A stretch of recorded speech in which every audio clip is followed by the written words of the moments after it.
Olvida las teorías sobre extraterrestres, olvida el Yeti, olvida los blogs conspiranoicos y las recreaciones dramatizadas. Lo que estás a punto de escuchar viene de un lugar mucho más inquietante que cualquier leyenda urbana. Los archivos forenses soviéticos originales, los informes de autopsia auténticos, los telegramas internos enviados a Moscú en 1959 y las fotografías del lugar del crimen que el Estado desesperadamente quería que nadie examinara jamás demasiado de cerca. Esta no es la historia de 9 excursionistas muertos recontada a través de la imaginación moderna. Es la historia de los hombres a quienes se les ordenó explicar lo que les ocurrió. Los investigadores, los burócratas, los forenses que miraron directamente a las pruebas y concluyeron que una fuerza coercitiva desconocida fue la responsable. Esa frase no es una declaración sobrenatural, es el lenguaje de un gobierno que se quedó sin respuestas que estuviera dispuesto a compartir. Este es el incidente del Paso Dyatlov, reconstruido a través de los ojos del equipo de investigación soviético. Y al final, entenderás por qué el Estado le tenía más miedo a sus propias pruebas que a la tragedia en sí. Establezcamos primero con qué se encontraron realmente los investigadores. Es febrero de 1959, las montañas del norte de los Urales. Un equipo de búsqueda localiza la tienda del grupo de Igor Dyatlov en la ladera de una montaña que los Mansi, el pueblo indígena de la zona, llamaban Holat Siakel, la montaña de los muertos. La tienda está parcialmente enterrada bajo la nieve. Por fuera está intacta. Ninguna fuerza exterior la ha desgarrado. Ningún animal la ha arañado. Ha sido cortada, rajada desde dentro. Piensa un momento en lo que eso significa. 9 excursionistas experimentados, todos miembros del club deportivo del Instituto Politécnico de los Urales, eligieron cortar su propio refugio en plena noche de invierno siberiana y huir hacia la oscuridad de 30 bajo cero, sin botas, sin ropa adecuada, sin el equipo de supervivencia que habían pasado meses preparando. El investigador principal, Lev Ivanov, un fiscal experimentado nombrado en febrero de 1959 por el gobierno regional de Sverdlovsk, describió más tarde su confusión inicial ante aquella tienda, porque si la amenaza venía de fuera, habrían salido por la entrada. Cortaron por un lado, lo que fuera que estaban huyendo, o ya estaba dentro, o necesitaban moverse tan rápido que la puerta simplemente no era una opción. Ese único detalle, una pared de tienda rajada desde dentro, definiría silentemente todo lo que vino después. Desde la tienda, el equipo de búsqueda rastreó huellas descendiendo la ladera hacia abajo, 8 o 9 rastros distintos, moviéndose en la misma dirección general hacia la línea de árboles abajo. Y aquí es donde los investigadores se quedaron helados. Las huellas eran tranquilas, medidas, no el caos frenético y errático que esperarías de personas huyendo en estado de pánico absoluto. Estaban caminando juntos hacia la oscuridad. Varios excursionistas llevaban solo calcetines. Uno iba completamente descalzo. Habían dejado un espacio relativamente protegido y eligieron caminar, no correr, hacia una temperatura que mata a una persona desprotegida en 2 o 3 horas. El equipo de Ivanov documentó absolutamente todo, pero documentar no es explicar, y esa brecha entre lo que se podía ver y lo que se podía entender definiría toda la investigación.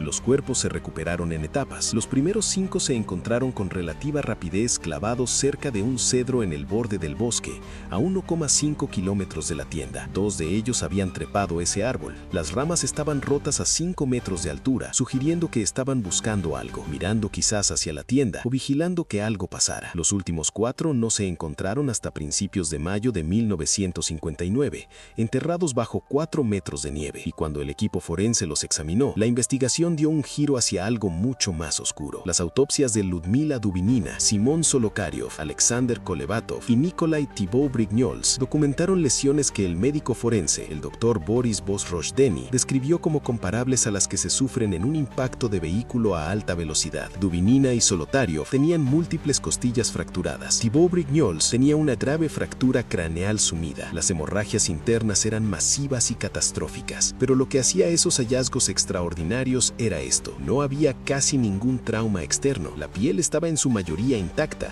algo ejercía una fuerza enorme en esos cuerpos, sin dejar los daños superficiales que esperarías de una caída, un golpe o una luz convencional. Los equipos forenses no tenían ningún marco explicativo para eso en 1959, y lo dijeron claramente, sin rodeos, en los archivos. Entonces llegó el detalle que convirtió una trágica tragedia tragedia en algo que el Estado soviético no podía hablar cómodamente: la radiación. Cuando se analizó la ropa perteneciente a Ludmila Dubinina, Simón Solotaryov, Alexander Kolevatov y Nikolai Thibault-Brignoles, ciertas prendas arrojaron lecturas de radiación beta entre 9.900 y 5.000 desintegraciones por minuto, medibles, anómalas y concentradas en prendas concretas, de manera que apuntaban a una exposición previa específica, no a contaminación ambiental generalizada, no inmediatamente letal, pero inexplicada, precisamente presente, profundamente incompatible con un simple accidente de senderismo en una cordillera remota. El propio Ivanov, en entrevistas concedidas años después del colapso soviético, reconoció que había recibido instrucciones de no investigar agresivamente los hallazgos de radiación. El caso estaba siendo seguido desde Moscú, no solo por las autoridades locales de Sverdlovsk. Los telegramas que viajaban entre el equipo regional y el gobierno central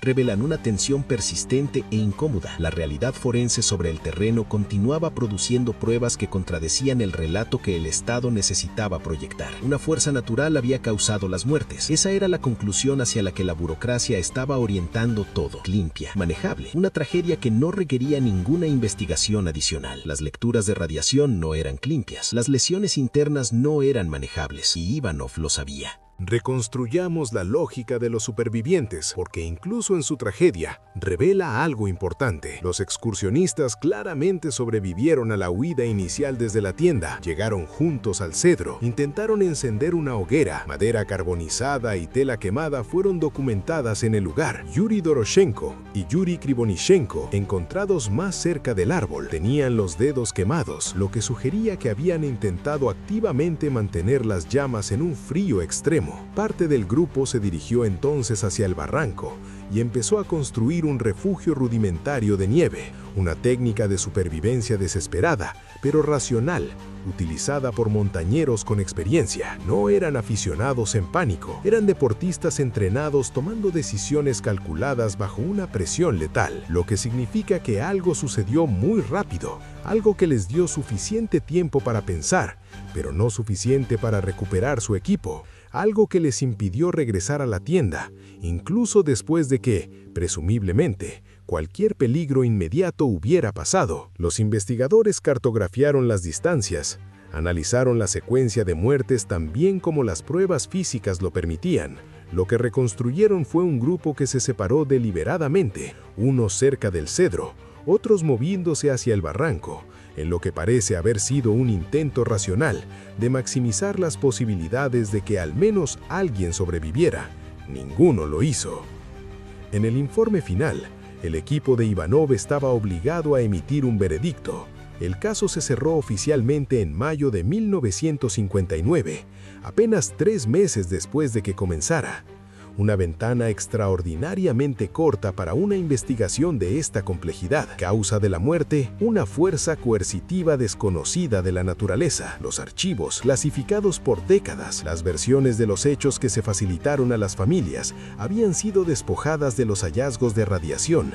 Eran vagas sobre la verdadera naturaleza de las lesiones y guardaban silencio absoluto sobre la presión burocrática que había moldeado cada conclusión. Cuando el investigador Yuri Kuntsevich y otros pudieron finalmente acceder a partes de los materiales originales del caso tras el colapso de la Unión Soviética, lo que encontraron confirmó la brecha entre lo que los investigadores habían documentado y lo que se había publicado oficialmente. No era una conspiración en el sentido dramático del término, sin un único villano, sin asesinato premeditado, algo quizás más perturbador, un Estado tan comprometido con controlar su propio relato, que prefería declarar perplejidad oficial antes que reconocer lo que su propio equipo forense había descubierto. La ciencia moderna ha ofrecido explicaciones parciales. Un estudio publicado en 2021 en Communications, Earth and Environment por Johan Gaume y Alexander Pusrin modeló un tipo específico de alud de placa retardado,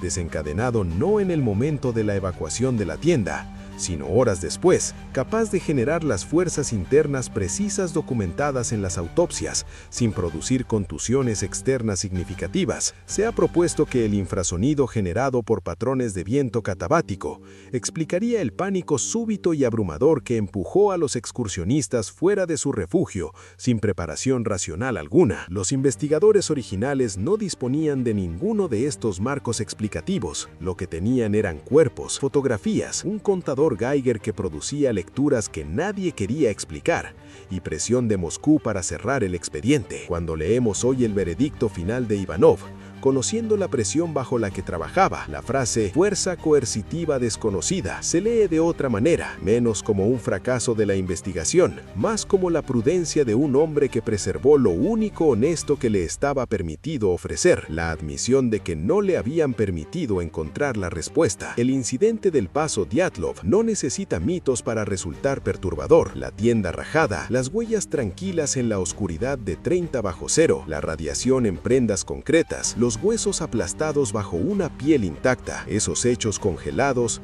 documentados por investigadores soviéticos en el invierno de 1959, son más que suficientes. 9 personas murieron en aquella montaña. A los hombres a quienes se les ordenó explicar sus muertes, se les dijo discretamente qué tipo de explicación era aceptable, y así el caso se cerró, no con claridad, sino con una rendición burocrática disfrazada de conclusión. La fuerza coercitiva desconocida nunca fue la montaña.